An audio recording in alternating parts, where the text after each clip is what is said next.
ಮಗ ಏನ್ ಗೊತ್ತಾ ನಿಂಗಿದು ಮೊಸರು ಏನಕ್ಕೆ ಬರ್ಸಿದ್ರೆ ಹಿಂದಿನ ಕಾಲದಲ್ಲಿ ಏನಕ್ಕೆ ಹಾ ಏನಕ್ಕ ಇದು ತಿಂದ್ರೆ ಮಕ್ಳಾಗ್ತಾವಂತೆ ಗೊತ್ತಾ ನಿಂಗೆ? ಮಗ ಎಳ್ನೀರೇನೇನು ಅನ್ಕೊಂಡಿದ್ದೆ, ಎಳ್ನೀರು ಹಂಗಂತಾನೆ ಹೇಳ್ ಕುಡಿಸ್ತಾ ಇದ್ದಿದ್ದು. ಬೆಳಿಗ್ಗೆ ಹೊತ್ತಾ ಹ್ಮ್ ನನಗೂ ಗೊತ್ತು. ಈಗ ಜನ ಮೂಢನಂಬಿಕೆ ನಂಬ್ತಾರ ಏನ್ ಸೈನ್ಸ್ ನಂಬ್ತಾರ? ಆಬ್ವಿಯಸ್ಲಿ ಮಗ ಜನಕ್ಕೆ ಸೈನ್ಸ್ ಬಗ್ಗೆ ನಾಲೆಡ್ಜ್ ಅಷ್ಟಾಗಿಲ್ಲ, ಇನ್ಫಾರ್ಮೇಶನ್ ಇಲ್ಲ. ಸೊ ಏನಂತಂದ್ರೆ ಮೂಢನಂಬಿಕೆನ ನಂಬೋದ್ ಜಾಸ್ತಿ ಇವುಗಳನ್ನು. ಇನ್ನೊಂದೇನಂತಂದ್ರೆ ಮಗ ಇವಾಗ ಈ ತರದನ್ನೆಲ್ಲ ನಂಬೋದ್ರಿಂದ ಆಗ್ಲಿ ಮ್ಯಾನಿಫೆಸ್ಟ್ ಮಾಡೋದ್ರಿಂದ ಆಗ್ಲಿ ಮಕ್ಕಳಾಗಲ್ಲ.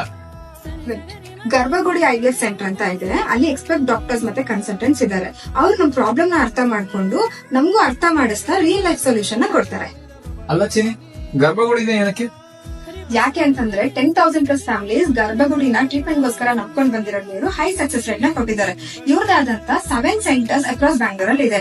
200+ ಫ್ರೀ ಫರ್ಟಿಲಿಟಿ ಅವೇರ್ನೆಸ್ ಕ್ಯಾಂಪ್ ನ ಇವರು ಮಾಡಿದ್ದಾರೆ. ಅಂಡ್ ಬೆಂಗಳೂರಿಗೆ ಬೇರೆ ಕಡೆಯಿಂದ ಟ್ರೀಟ್ಮೆಂಟ್ ಗೋಸ್ಕರ ಬರೋರಿಗೆ ಇವರು ಫ್ರೀ ಅಕಾಮಿಡೇಷನ್ ನ ಕೊಡ್ತಾ ಇದ್ದಾರೆ. ಸೊ ಆಕ್ಚುಲಿ ಸೈನ್ಸ್ ಮಿರಾಕಲ್ ಮಾಡುತ್ತೆ ಅಂತ ಆಯ್ತು. ಅಂಡ್ ಬೇಬೀಸ್ ನ ಕೂಡ